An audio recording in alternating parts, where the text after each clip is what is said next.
Hello, everyone.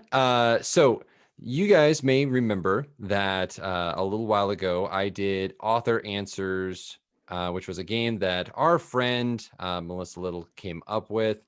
And it's basically where we get together with author friends and ask each other questions about the writing process, the books, all that kind of fun stuff. And we have no idea what questions have been asked or will be planning on being asked. And so essentially, like, I'll ask a question, Verity will ask a question back to me that is the same question, and then I will answer one of hers, and then I get to respond. She gets to respond to her own question as well. So, for those of you who don't know, my name is Stephen Howard. I am the author of The City of Snow and Stars, a Christian fantasy novel tackling hard subjects in it. If you want more, you can always check out some of my other videos. So I would like to introduce Verity and have her tell you a little bit about her books. Okay, hi guys. I am honored to be here with Stephen Howard, whose Christian fantasy novel I actually just read a couple weeks ago, and it was excellent. I write high fantasy with typically with themes of sibling relationships and just a lot of platonic relationships in general, which I love exploring. I do a couple romance here and there too, but usually on the side. And a lot of my books tend to explore the small and ordinary people of the world, those who don't usually get the great big stories told about them because they aren't great big fancy people, but their stories still matter. And yep, that's what I write. Love it. And what was the name of your book? The first book I published in October 2019 is The Journey, Ceristen Series, Book 1. The Village followed a year later, October 2020. Ceristen Series, Book 2.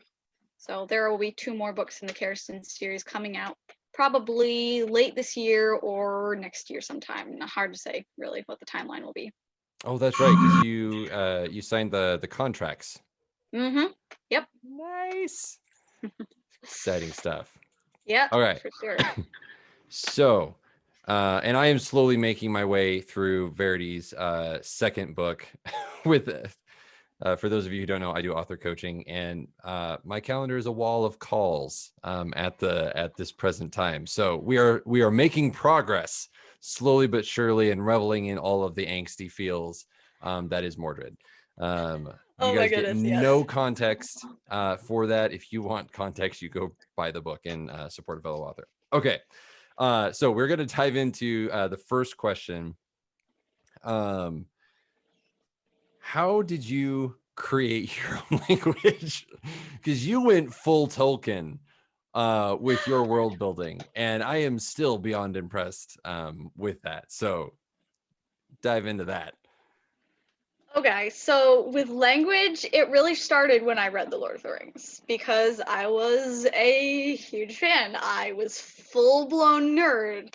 My sister and I read it at the same time. She was 9, I was 10. And pretty soon we had the brilliant idea that we were going to create our own fantasy world with our own made-up languages. Like, nobody even had to tell us this. We were just like, okay, this is what a fantasy world involves. Which obviously, as I learned years later, it does not have to involve that. But in our opinion at the time, it did. So we started creating made-up words, and we had this little selection of vocabulary that was mostly just nouns, I think. Just like tree, lake, water, star, all these things that often they'd be words that we would find in Tolkien that he had made with compound words, like Ithilien being silver trees, silver forest, something like that. And so we'd be like, okay, so he used he kind of made a compound word out of 2 words here. We can do that too. We can make star forest. Sounds really cool, right? So yeah, it was just a whole bunch of copying Tolkien, and then we just got more into it as the years went on. And I was taking Latin for a couple of years, so that really pushed my enthusiasm for language, and just seeing how different languages could have differing syntax and grammar, and I was able to bring that into my made-up languages. And Mercy, my sister, at the same time, she was studying Gaelic, so then she brought in a whole other language that was different from Latin and English. So yeah, it's just inspiration from Tolkien, inspiration from real world languages, and a lot of just goofing off and not really caring what we were doing. Hey, I feel. Yeah, I remember when like on your Discord server, like you were talking about, some of the different like language and the linguistics of what you were building as you were going through the publishing process. And it was like, it's not just one. You created like 4 distinct languages, did you not? Yeah, there are 3 or 4 that we've developed to like the level of basic grammar and syntax. Actually, there are 13 more that we have a basic base of vocabulary words for, but haven't delved much into the grammar part. Yeah, just 13 new languages. Just haven't gotten there yet. It's a good thing you still have 2 additional books to go. Plenty of time. Yeah, I mean, we wanted to go hardcore, and we were like, hey, we have 17 countries.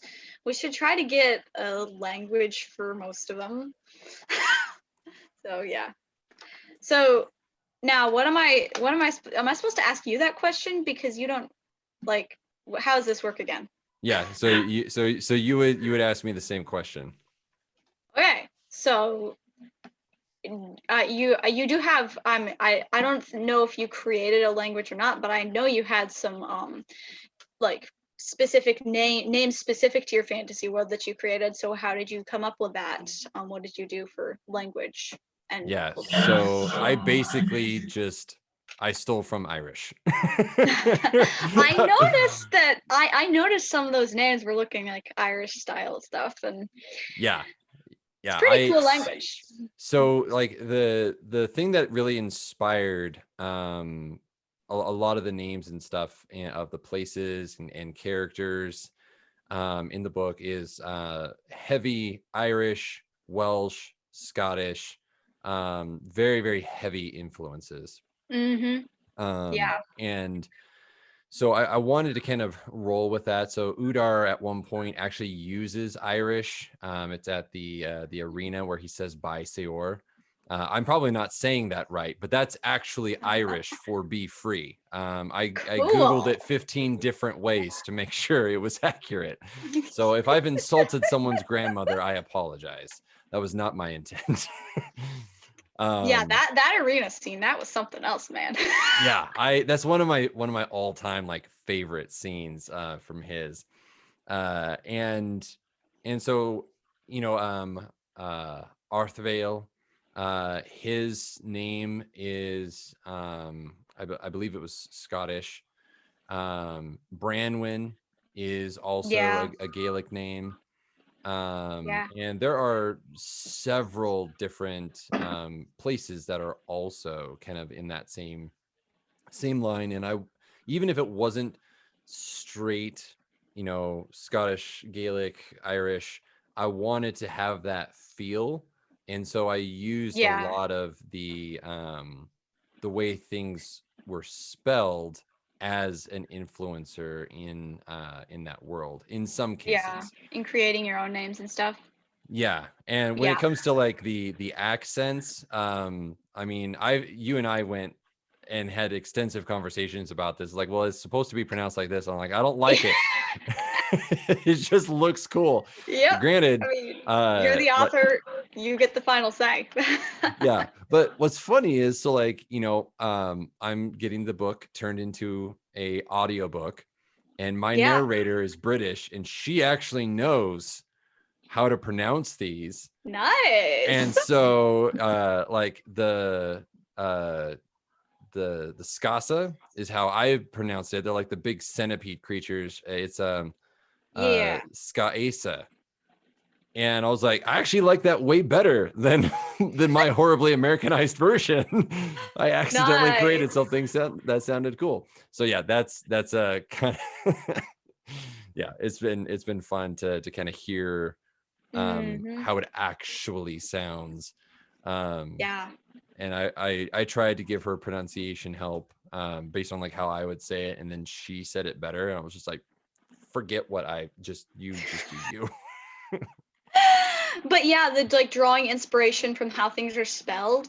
Some of our languages, we definitely took inspiration from specific languages. Like there's a lot of Gaelic, Welsh type of influence on one of our more developed languages, the Enithwin language. So yeah, I totally see the appeal in drawing the influence from Irish and Gaelic and stuff because it's so beautiful. It is, yeah, And you have and an Irish heritage, right? yes. So like I'm like 38% Irish, and then the next one in line to that is Scottish. Very, very heavily influenced off of that. I mean, my grandpa's name was Cork. And so I mean, yeah, it's yeah, it very, very, very, very heavily influenced by Yeah. that region. So, and that's one of the reasons why I love it. And Mm-hmm. some of the other kingdoms that we'll actually get to see later on in the series that is planned is I have a very heavily influenced Norse kingdom that I am super stoked to get to and write about, Yep. because Vikings. Norse, Vikings, all that cool stuff. Yeah. All right. What was your first question for me? Okay, let me see here. Okay, where would you be happiest living in your world? Ooh. Um,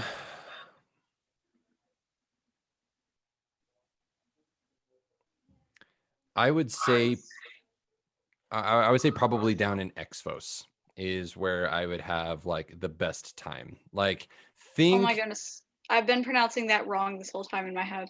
if it makes you feel better, I don't think anybody is going to be pronouncing any of these names right, including myself. So take that with a grain of salt. Mm-hmm. But yeah, so Exfos is probably where I would hang out, because they are free peoples, so they're self-governed. And basically, like, imagine a Tuscan countryside. That is Ooh, Exfos. And nice. the Eomliad, who are the shifters, they're just they're just cool people. They just They are. they're like, you know what, guys, we would like to Yep. not be sold into slavery, like if that's too much to ask. And we just want to be left alone and just kind of do our own thing. You guys go play politics in kingdoms, like we just want to just hang. Like that's kind of their Yeah. disposition, which is why I love Batani so much. I'm just like, yep, sign me up. She is I will go hang out. fab. Oh my goodness, I love that girl. She is so amazing. I love her. We're actually, and this is actually not anything that anybody knows about yet, so I'll share it with you first. She actually gets a more solid POV in book 2.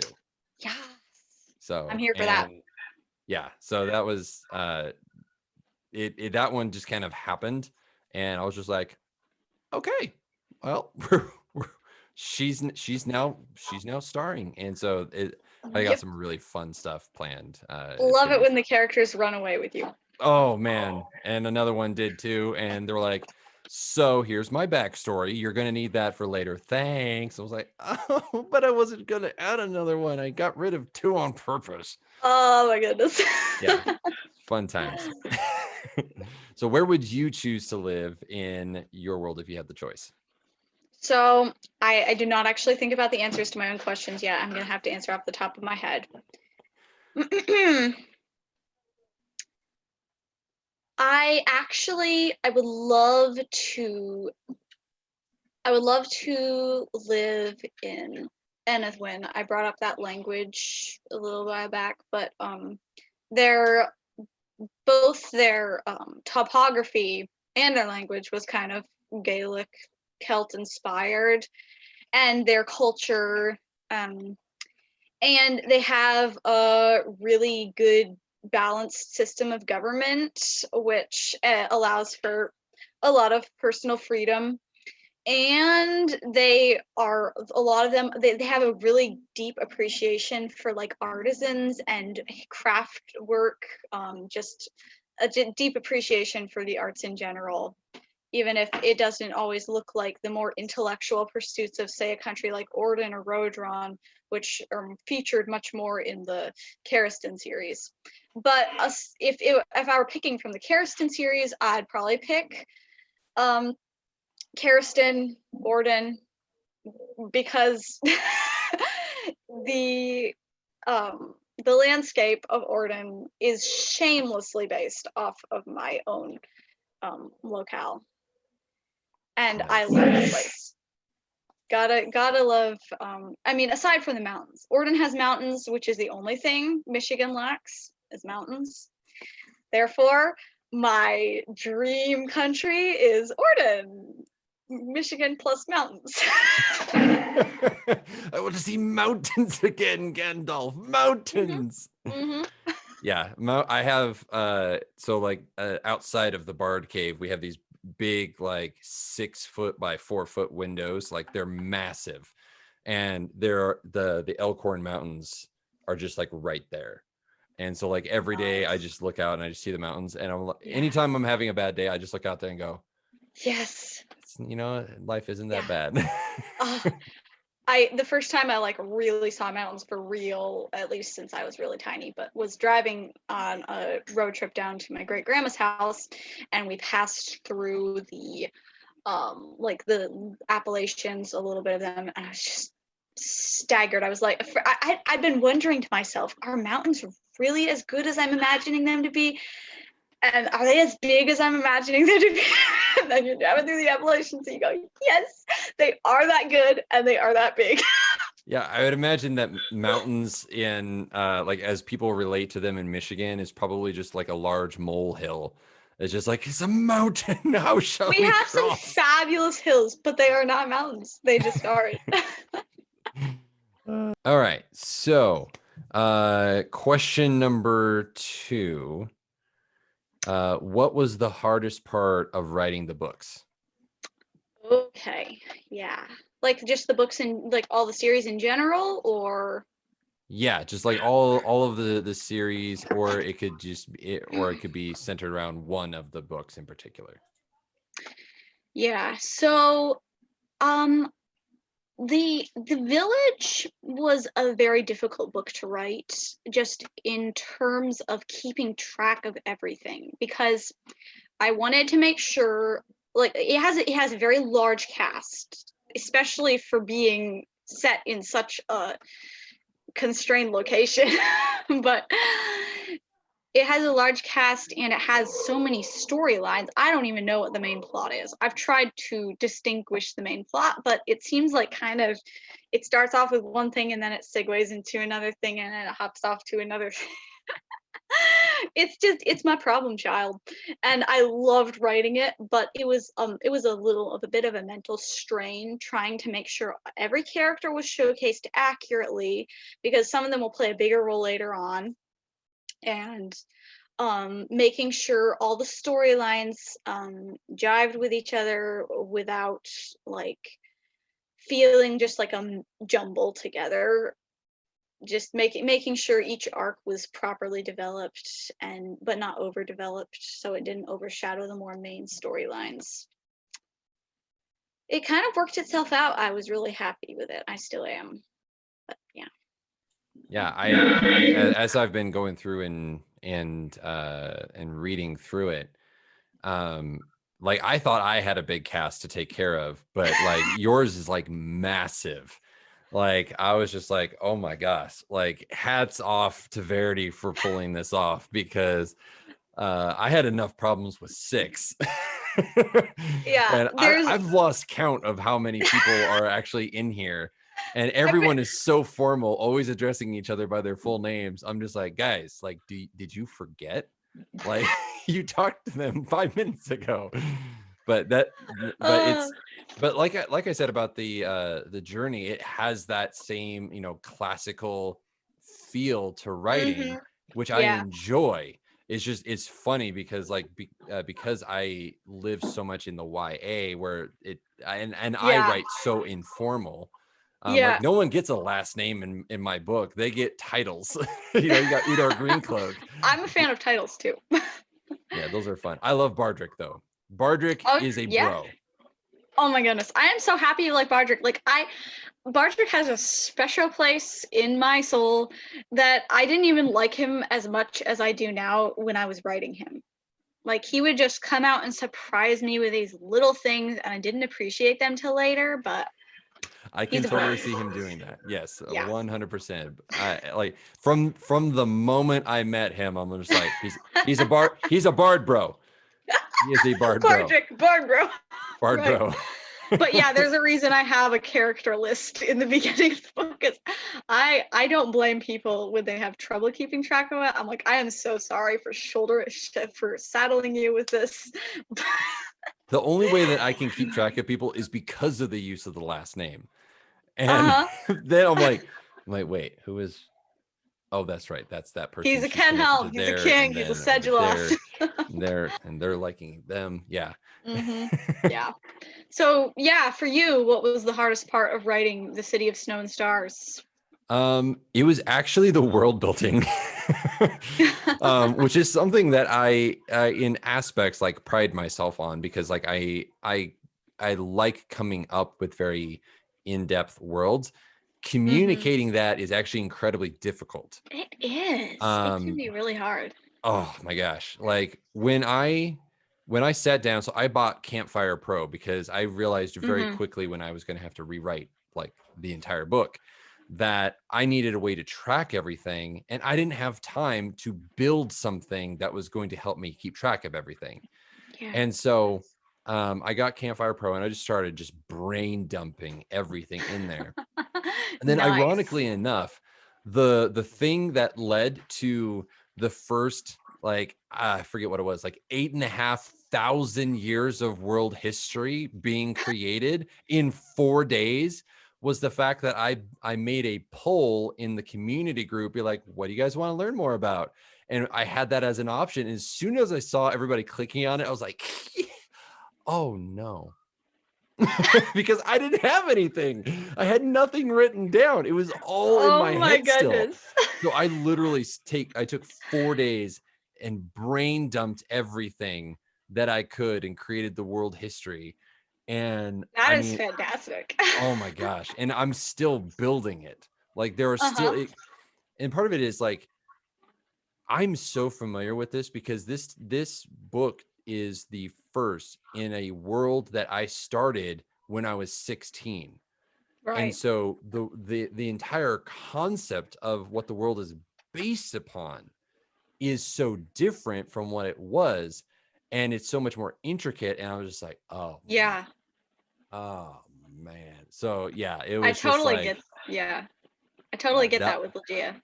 yeah, that was the hardest part, was Yeah. just Well, realizing like, oh, yeah. I have to world build in a It way paid that off can, though. I really appreciated while I was reading, just like observing how the characters' cultures played off each other and um Trinia's religion and the shapeshifter culture. It was just it was great to read about, and I could tell that there had been some work put into that.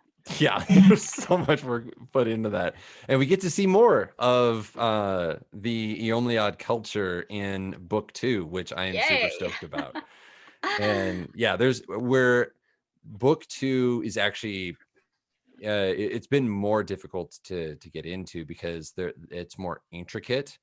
The first one, there's a lot of, kind of the chase. There's we're trying to get to the destination, and then the Yeah. destination, Mhm. goes the way that it does. And then this one is like the political landscape, the Ooh. emotional landscape, how does judgment, like, so like the three story themes I have are doubting God.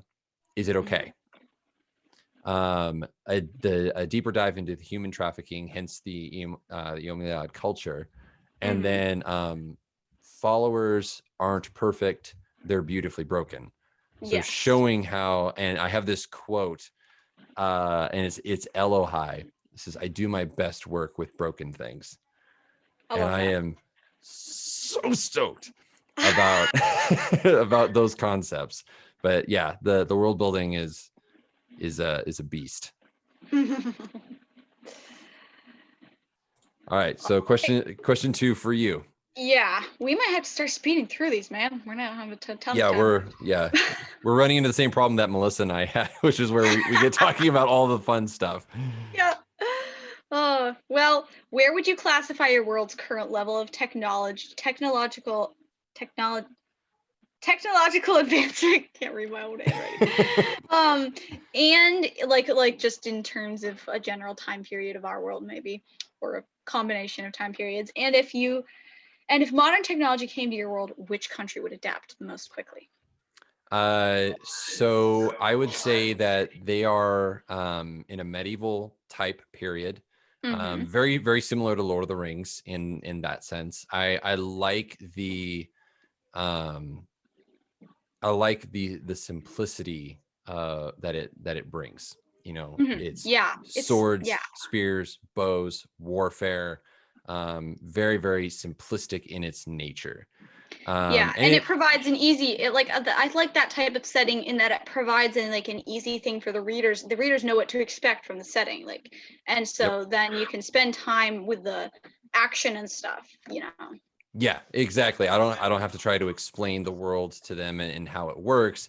Yep, They're exactly. familiar enough with it because it's a general enough concept. Yeah. So Um, for the type of story you're telling, I think a medieval setting is a great one.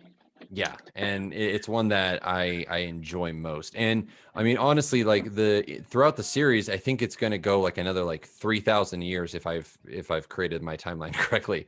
And there's not really going to be much technological advancement. It's just there's no need for it. Yeah. It just is how it is. In terms of like speaking with strictly within this trilogy, the kingdom that would probably most quickly adapt would be Ungear.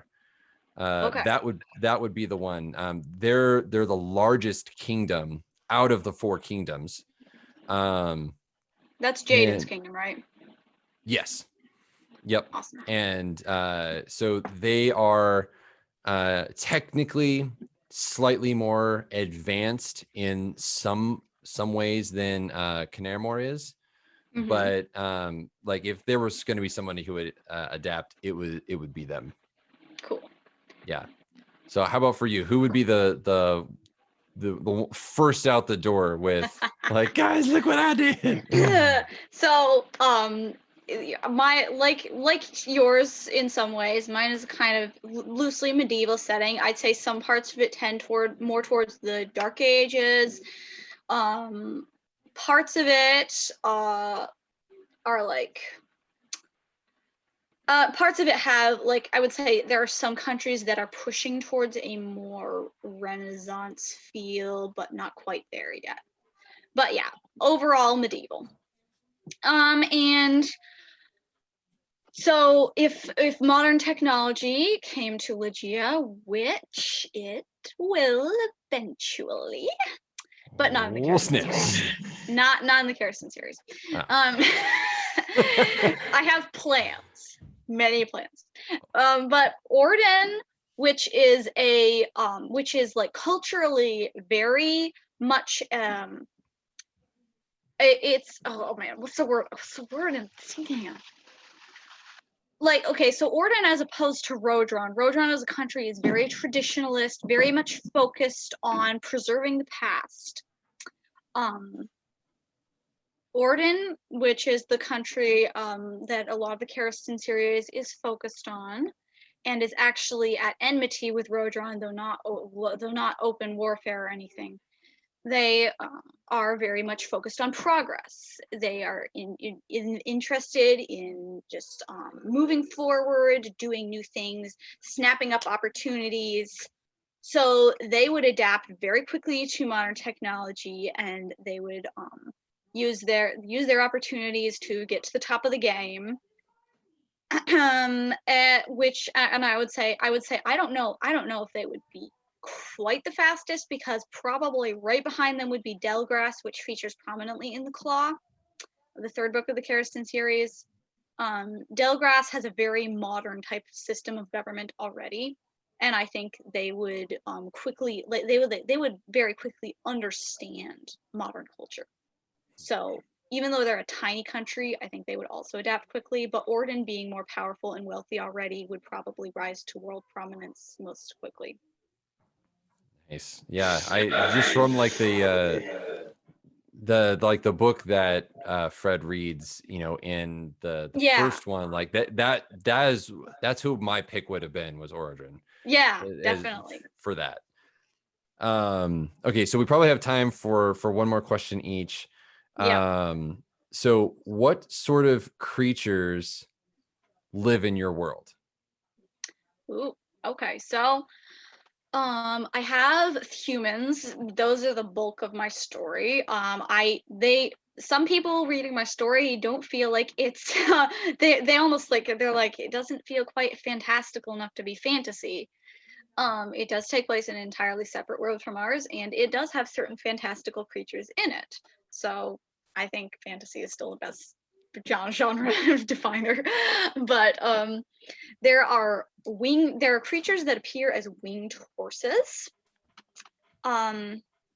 which are kind of analogous to angels in our world. They're messengers of the ruler of the worlds, who is God. They are like messenger type angel figures, but what is fun in fantasy is you can embody these angelic type of creatures in physical form, which is what I've done. Winged horses. I love winged horses. They're fabulous, and they are called the Syndron in my world. Then there's also other angelic type of beings who are actually even more analogous to angels. I would say they pretty much are angels, but they can have a physical body. They also have a spiritual existence, and due to their rebellions, some of them have been confined to a physical body. They cannot go back to the celestial realm for the present until they have either redeemed themselves by fulfilling their purpose on Earth,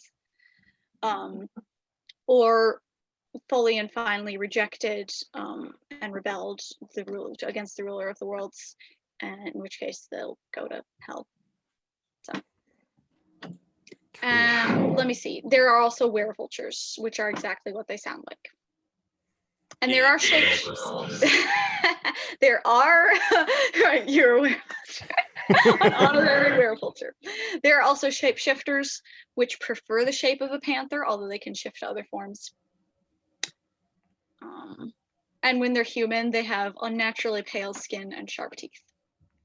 So I am a werevulture. So much that makes sense now. No. Those are different from shapeshifters. Oh. Werevultures and shapeshifters are two different things. Oh, Those okay. shapeshifters prefer the shape of a panther. Gotcha.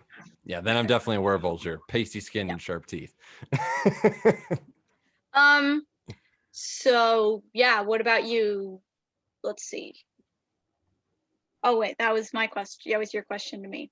So now my question to you is, what was the question? Oh, what sort of creatures live in the world? What sort of creatures live in your world? Yes. A growing menagerie, as it turns out. So I have the Trifel, which is a three-headed lizard beast about the size of a horse. Oh boy. And so like when I went into this, like I don't want like fluffy, pretty creatures. Like I want creatures that are absolutely terrifying. I have the Kelnish, which are basically shadow demon zombies. They're I remember brood. those guys. Yeah, they're not friendlies. Not friendlies at all. Then I have the Hellrex, which are big, brutish, and very stupid creatures, very similar to like a troll or an ogre. Yeah, I have Um, some like that as well in my world. So yeah, gotta love the trolls. yeah, gotta have trolls. There's the Telgost, which is basically a she ghost or a type of fairy-like creature. It's what Nice. they are the result of what happens when one of the Beelzebub um, tempts a woman essentially, and then they kill her. She becomes a she ghost. We haven't seen those come into play yet, but I'm working into kind of involving the creatures more. Nice. There's the Zydosks, which are like snake men, so that's fun. And then there's the Beelzebub, which are the banshees. And then I have the Saurolids, which are like giants, like 6-foot slugs. They're about the only thing that won't kill you in my world. It's the only thing. So, and They have some then pretty cool names. I like the names. Like they're very evil creature type of names. Yeah. And then there's the Skyesa, which is like a giant millipede type creature. I thought those were so cool when I was like when Trinia first saw one of those. I was like, wow, that is cool stuff right there. Yeah, they're big, they're bad, they're scary, and no one likes them. And then I actually have new creatures being introduced in book 2, which are, if I'm pronouncing it correctly, the Muruk, and it is actually mermaids, but they are lesser Beelzebub, and so there's going to be some fun things, and they're not Ariel. Not Ariel. Report not friendlies, not friendly mermaids. So yeah, those are the creatures that are in my world, and technically speaking, longer game in the next trilogy, dragons will be introduced. I have dragons as well. I have a bunch of creatures I like don't remember what you don't remember until I mentioned them, and then you're like, oh yeah, that's right, I forgot about those guys. Anyway, so question for you real quick, Ben. Yes. Evil author dynamic aside, which of your characters do you feel you'd best get along with? Is there one whose personality like clicks with yours? Batani. I don't even have to think about that one. It is absolutely 100% Batani. Udar is too much like me. He would drive me absolutely insane. Trinia would also just drive me batty. I could probably hang with Jaden. I would feel like Udar does, where you just want to back him and whap him upside the head. Batani, Batani and I, yeah, Jaden and his life choices. Yeah, but like I could hang out with Batani, and then she and I would troll everyone else. Oh my word, you would. I can see it. Yeah, most definitely Batani. Branwyn I could also probably hang out with too, and like in doses. Yeah. But Batani is the one that, she and I would get into a lot of mischief, and be hated by everyone. So how about for you? Who is the character that you would just like hang out with? Yeah, I mean, again, I have to answer this one off the top of my head, because I did not think about it beforehand. But I honestly think Sandy and I would be pretty fun, just kind of hang out together. I think she's got enough of that fun sense of fun, and she and I both like some wordplay and that kind of thing. Mordred for similar reasons, but I also I mean, when he's happy, he's great to be around. Like, he is fantastic. But he also just is in his own little world so much, that I don't think we click exactly, if you know what I mean. Yeah, I could totally see, like, if our characters were to ever meet, I would totally see Udar like just hating life with Mordred, that he would just want to just smack him so hard. Because he wants to do that now with the other ones. Yep. And I think that Honestly, Morgan needs a little bit of, well, maybe not a smack. His past might get in the way of that, but that's true. Yeah, and Udar isn't like, well, I can't say physically aggressive because that would be a lie. Mostly not physically aggressive when he's thinking rationally. yeah. But I think that Yeah. like Sandy, if like you, Sandy, Batani, and me Oh my were in goodness. a room together, like we would plot global domination and troll the world. Stop y'all from trolling the world. That's okay. So we would vote you out. I'd be like, hey, but Sandy would be down for it, though. Sandy would be down. Yeah, I totally believe that. I think All right, Fred well, and Jaden would get along. they probably would, yeah. Later version of Jaden, not early version of Jaden. Yeah, definitely. All right, yeah, well, Mordred needs a mentor. Mordred needs a mentor, and he will acquire one, perhaps. He needs adult supervision. So much adult supervision. That is precisely what he needs. All right. Well, this was great. Thank you for. Yes, absolutely. Thank you so much for coming on, Verity. Yeah. And we'll have to do this again because so far we are like 2 for 2. At least I'm like 2 for 2 for not making it through all of the questions during one of these. Yeah, I had 4 questions listed and we only got through 3. So. Yep. So we'll plan another time for part 2. Yeah. Thank you so much, Verity, and we'll see you later. Bye.